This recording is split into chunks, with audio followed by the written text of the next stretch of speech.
crossing a log, fallen log, especially this old timber, be extremely dangerous. You want to make sure it's not going to crack and break on you. Sometimes you can't tell until you get right in the middle like this. You can see here, it's got some spots where somebody tried taking it down. Probably somebody tried to block access to this part of the wilderness by taking down this log bridge the natives are so gracious to put up.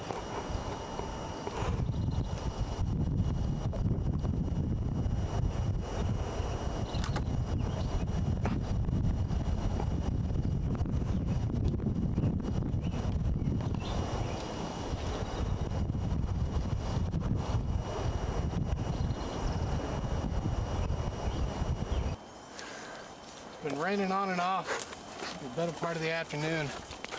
We got a bit of a clear moment right now, so this would be a superb time to build a shelter. Now, when constructing a shelter, the best course of action is to build it on a high rock outcropping or in the wide open space, and there's a few reasons for doing that. The first is, when you're exposed like that, you can detect any predators that are coming your way a lot earlier, put you in an advantageous position. Secondly, when it's raining or bad weather, like it's going to be a good chance of doing this afternoon, what that provides you is a chance to collect water. Now what you want to do typically is lay on your back with your head outside of the shelter and your mouth open. This allows you to catch water in your mouth to remain hydrated.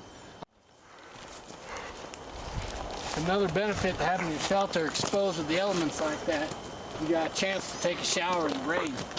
You get soaked down and drenched, it washes away the dirt and grime of the day and maintain hygiene. So what we're going to do now, that's a good possibility for a shelter right there, but it's not perfect. I don't settle for anything less than perfect in my consulting, and I won't do it out here surviving for you.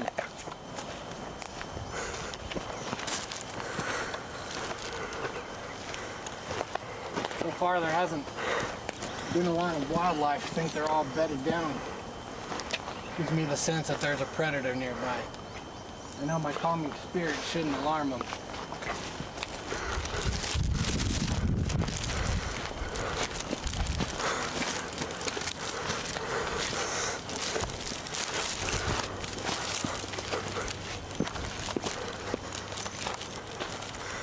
There. Between those two trees. That's where I'm going to put my shelter. I'm going to make my way up there, find some local flora, and start building my survival shelter.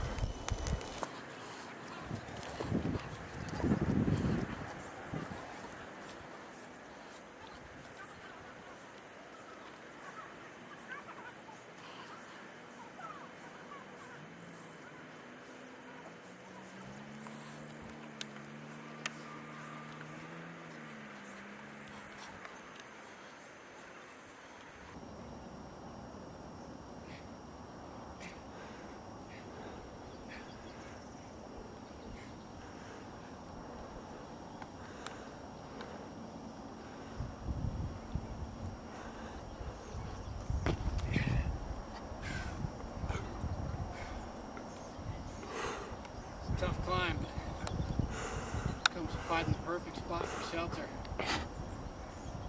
What you gotta do, what you gotta do. It's flat, it's exposed, it's open, no cover within a few clicks. It's exactly what we want. Like I said before, when it starts raining again this afternoon, you'll be able to stick your head out of your shelter, lay on your back, mouth towards the sky, just in your face. You're going to get water in your mouth and you're going to stay hydrated. Water's going to soak through your shelter, which is exactly what you want. Any chance you can get, you need to stay clean, you need to avoid infection, you need to avoid being filthy, you need to avoid monkey butt. Hygiene, it's bad. Stay in hygiene. That's what the rain's going to do for us today.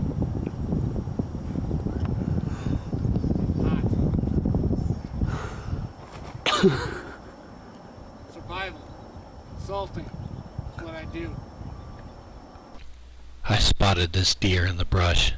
It was easily seen from the location of my shelter, further evidence that my consultment proves to be germanious. As you can see here, I had the key ingredients for my shelter. It's important to remember that shelter is one of the key ingredients to successful survival. Food, water, shelter. Not to mention a clear head, chapstick, a good bottle of moisturizer. Key, take this wherever you go. Office, parties, honeymoon, I don't care. If you're caught out in the world with that moisturizer, you're gonna be in a world of hurt. As Skizlowski says. Let's get this shelter built.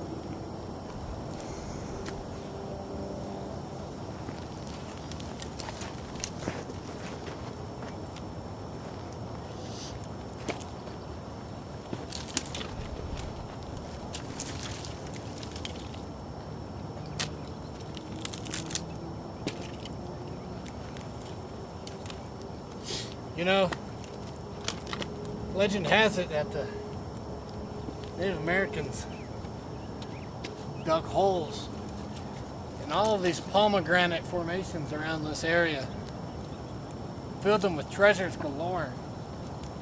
It's rumored that when the white man came, the natives, the Utopians, didn't want Whitey getting their hands on the goods, so they took every bit of plastique they had, blew up the entrances to all the caves, thus sealing them forever. To this day, nobody knows exactly where the entrances to those treasure chests are at. People still look, unsuccessfully, but they look. Now these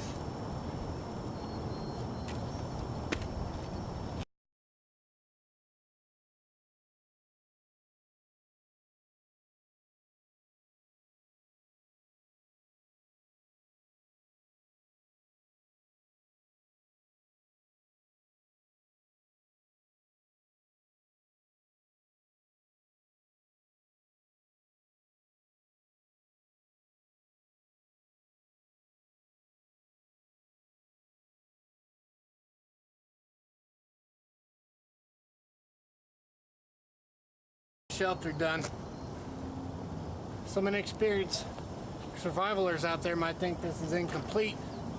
Needs more shelter from above, from the sides. That's not always the case. Right now you want to let as much sunlight come through as possible. It's going to heat the rocks. It's going to heat you. Who wants to live in a dark basement dungeon shelter anyway? If it's dank, it's musky, it's dark, it's going to ruin your attitude. Not here, you need a good attitude to survive. We're going to let the light filter through. We're going to let the rain filter through. It's going to work. For now. Until I can get to somewhere better. Until we're done. This is home. Spent the better part of the morning collecting some of the local plant life. What I'm going to demonstrate to you now is what we call a modified Hansel and Gretel technique. Hansel and Gretel, of course, being the two early Austrian pioneers that were the first to successfully cross the Alps down into the northern Bologna province of Italy. As you can see,